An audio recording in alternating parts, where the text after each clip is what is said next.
Michelle and Edgar met in their first year at university, and they immediately developed a close friendship. Michelle thought she was lucky, because it was not always possible to meet such a perfect person in a lifetime. Common interests, the same sense of humour and outlook on life, all this was great. But the only thing that spoiled the perfect picture was Edgar's girlfriend. Michelle saw that the young couple were not as emotionally close as she and Edgar, so she just quietly waited for them to break up. And soon it happened. But before Michelle could get overjoyed, Edgar began to change girls one after another. However, even then, Michelle calmed herself with the fact that Edgar just needed to have some fun, and in time he would finally realize everything and definitely see in her not just a true friend, but a woman. 6 years passed. One day, a group of former classmates gathered to celebrate the new year. They remembered funny stories from their student life, joked, discussed common acquaintances. Michelle even thought it was not such a bad idea to celebrate the new year together, especially since Edgar was here too, although he came with his girlfriend, but he still paid a lot of attention to Michelle. One of the guys, drunk enough, asked Edgar suddenly, "Admit it, do you love Michelle?" "Well, yeah, for 6 years now. And luckily for us, we only have a spiritual closeness. She and I are the closest people. It's so much more valuable than a one-time affair, and there's no way we're going to ruin it. Don't you agree, Michelle?" Michelle smiled tautly and nodded in agreement. But then an unfamiliar man suddenly stepped into the conversation. Michelle had been catching his interested glances all evening, but tried not to pay attention. He was about 10 years older than everyone else here, and Michelle had never seen him in their company before. "It sounds like you're afraid to start a normal relationship and hide yourself behind a friendship between a man and a woman which doesn't exist in the world. Or maybe one of you is deceiving the other by deliberately hiding his feelings." "Michelle and I are proof that you're wrong," snorted Edgar. The stranger smirked and asked what they were doing as friends. Hearing back that Edgar and Michelle hung out, went to the cinema and cafes, and shared everything to each other, he asked, "Do you tell each other about your love relationships, too?" Michelle had a lump in her throat at those words. Of course, she had never discussed her boyfriends with Edgar, simply because there were none. All her thoughts were on Edgar alone, and she didn't see the point in letting anyone else get close to her. "I told you, we are discussing everything. And anyway, what do you care about us?" Edgar began to get angry. "Michelle is a beautiful and interesting woman, and I am attracted to her, so I'm trying to figure out if she's single." Laughing, Edgar advised the man not to even try, since he thought he was too old for Michelle. And then he suddenly suggested asking Michelle if she would go on a date with such an insolent man from nowhere. The people around her began to whisper, and suddenly Michelle felt the need to teach Edgar a lesson for being so careless about her feelings. "Why not? I'll go. Goodbye, everybody," she said unexpectedly to herself, and quickly got dressed and ran outside. Michelle walked away, barely holding back her tears. She bitterly thought that all these years she had wasted her time on Edgar, expecting him to pay attention to her as a woman. Suddenly, she heard someone call out to her. Michelle turned around sharply and saw the recent stranger. He probably walked right out behind her, and she didn't notice. "Oh, it's you. I'm sorry for giving false hope. I don't have time for a date." "I understand that, but perhaps you'd like to accompany me for the next 2 hours? This is my first time in your city, and I wouldn't want to celebrate the new year alone," the man said, and nodded meaningfully toward the nearest restaurant.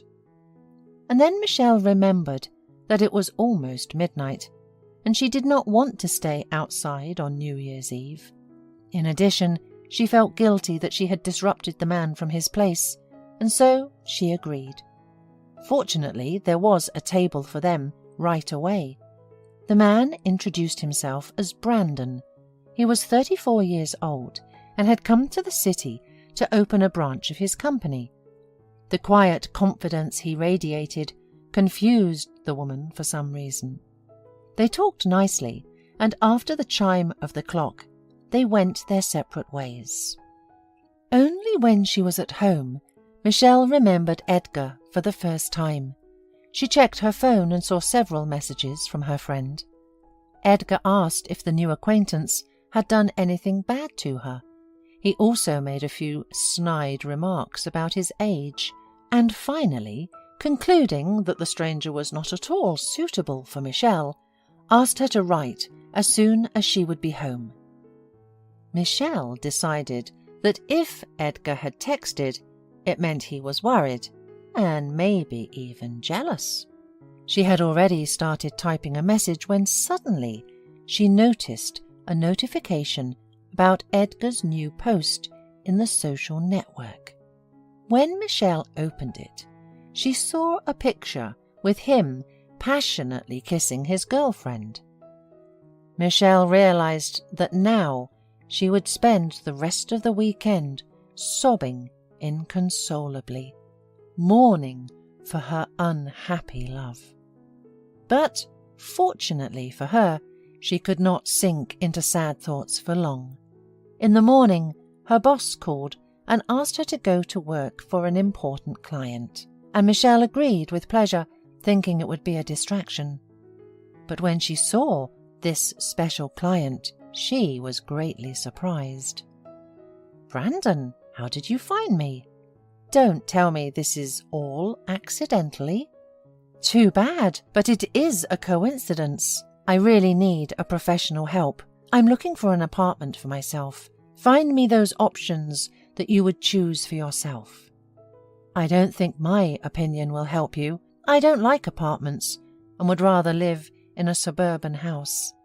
The man hummed and, after thinking for a while, demanded to see all the houses and apartments their company was selling. Michelle had never had such a demanding client before.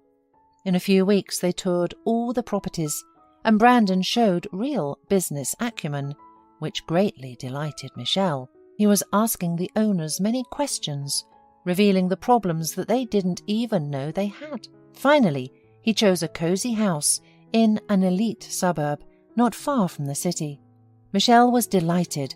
The house was perfect, and she herself had dreamed of having such a one. After the dinner celebrating the completion of the deal, they had the conversation that Michelle had been dreading.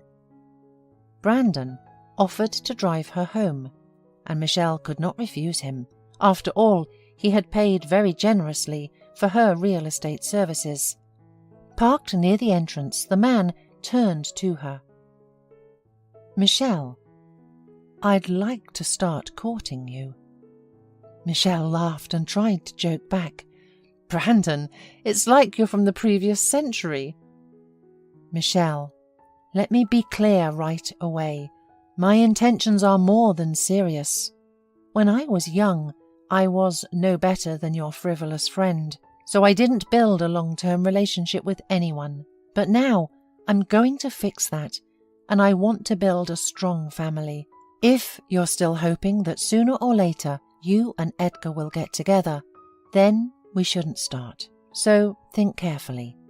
"We haven't even started dating, and I already have to decide whether I would like to have a family with you," said Michelle indignantly, and, jumping out of the car, quickly walked to the entryway. Michelle could not understand how they could, not even knowing each other, to talk about family and marriage. So, once home, she wrote a refusal to Brandon, but something stopped her. She calmed down a little and decided to think everything over in the morning with a clear head. And next, Michelle suddenly decided to make a revision of her feelings for Edgar. At first, she made a list of their common interests and realized that most of them were not to her liking at all. She was spending a lot of time watching Edgar's favourite games, but she never launched the console herself without him. She hunted down tickets to heavy rock concerts just to spend a few hours with him. All of this and more she decided to cut out of her life.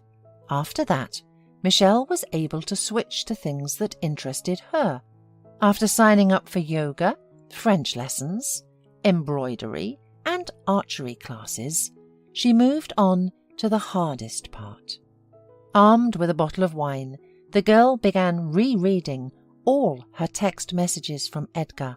For the first time, she realized that he was never truly interested in her and always talked only about himself. Michelle forbade herself to be offended by the guy. She occupied herself with new hobbies, and gradually her thoughts about Edgar ceased to evoke her former feelings. She soon became convinced of this by inviting him to a cafe.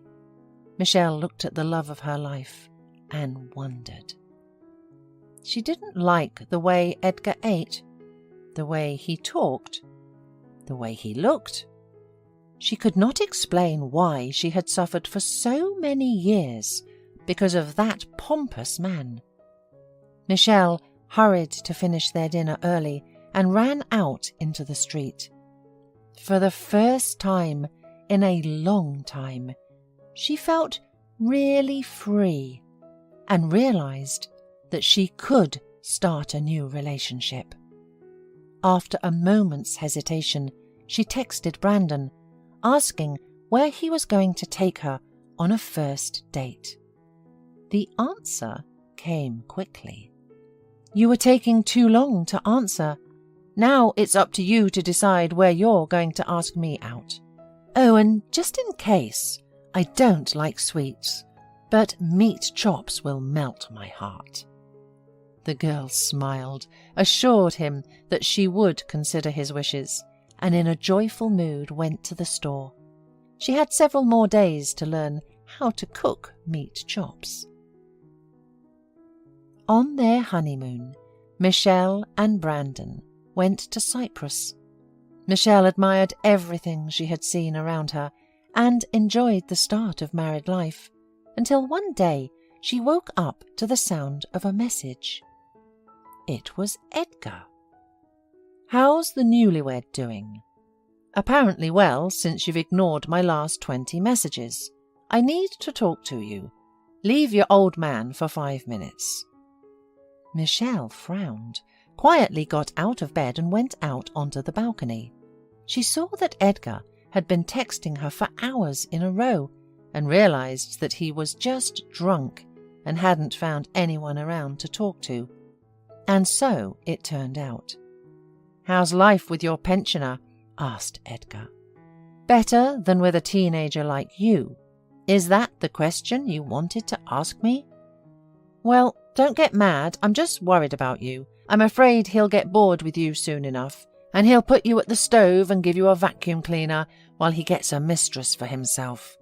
Michelle thanked Edgar for his concern and told him not to judge everyone by himself. Edgar, realizing that she got angry, decided to change the topic of conversation and asked to share her impressions of her vacation. Michelle softened a little and fulfilled his request. She was absorbed in conversation and did not notice that Brandon was standing nearby. He immediately understood with whom his wife was chatting and simply asked why it was so urgent to do at the night.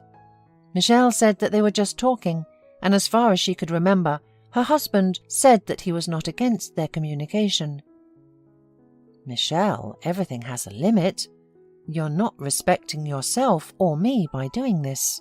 And if I do the same and start texting some ex-girlfriend at night during our honeymoon, would you be pleased?" Michelle looked at the situation through her husband's eyes. She became very ashamed of herself and answered honestly, "No, it will be very unpleasant for me. I've understood everything. Please, forgive me." 3 years passed. During this time, communication between Michelle and Edgar was reduced to a minimum, and soon the guy announced that he was going to get married. He chose a girl from a wealthy family. A few days before the celebration, Michelle came to the wedding rehearsal. "Are you happy with her?" she asked Edgar. "Who cares? All women are the same anyway. If I should marry, at least to the richest one," said Edgar lazily. "What's wrong with that? You did the same thing," he added, seeing the surprised look on Michelle's face. "I just can't believe it. You, as always, judge by yourself. Remove me from the guest list. I'm going home." And Michelle hurriedly left. On the way home, she kept replaying the recent conversation in her head and was inwardly indignant. She knew that she sincerely loved her husband, and no one had the right to say otherwise. 30 minutes later, Edgar called. He apologized and tearfully asked to meet her. Michelle changed her anger for mercy and went to the address, but when she saw that it was a hotel, doubts filled her head. Despite a bad feeling, she went up to the room. Edgar opened the door and, without a word, grabbed Michelle and began to shower hot kisses on her. The woman felt dizzy, and she could hardly find the strength to push him away from her. "Why now?" she asked, almost panting. "Michelle, I've realized that I've been an idiot all this time. I love you, and I always loved you, but I didn't understand it to the end. Will you give me a chance?" Michelle urged Edgar to come to his senses. "The two of us need to calm down and think about everything. I have a daughter and a husband, and you have a fiancé waiting for you." "I don't love her. I want only you. I'll cancel the wedding and marry you." Michelle looked at the man she once loved and shook her head. "And if I refuse, will you marry her as if we never had this meeting here?" "Come on, of course. I'll call off the wedding anyway." "Really? Have you told her already? Or were you going to tell her during the ceremony?" Edgar got nervous and tried to convince Michelle that he was just in such a hurry to see her that he hadn't had time to tell his future wife everything, but he would definitely do it. "Yeah, that's so mature and in your style. Well, good luck to you. I need my family," said Michelle, and walked out of the room. She walked home and cried at the thought that because of such a miserable person, she almost made a terrible mistake. At home, Michelle did not hide anything and immediately told her husband everything. She prepared herself for his condemnation, but Brandon only smiled in response.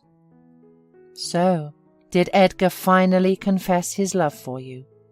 "Yes, and I'm morally crushed at the thought that the man I'd loved for years turned out to really be irresponsible and rotten. Will you forgive me? If you admit that I was right about friendship between a man and a woman," Brandon said, and winked at Michelle. Michelle nodded and kissed her husband tenderly. Later, when Michelle was already asleep, Brandon reread the reports of the guards who had followed her and Edgar. He thought for a moment and instructed him to stop Edgar if he ever came near his wife again. He was glad that Michelle had made the right decision, but he didn't want to risk his marital happiness one more time. 10 years had passed, and Michelle and Edgar had never seen each other. She knew from mutual friends that almost immediately after the wedding, which he never cancelled, a terrible scandal broke out. Tired of Edgar's endless cheating, his wife filed for divorce. Michelle was glad that the story of her first love ended with only barely noticeable nostalgia.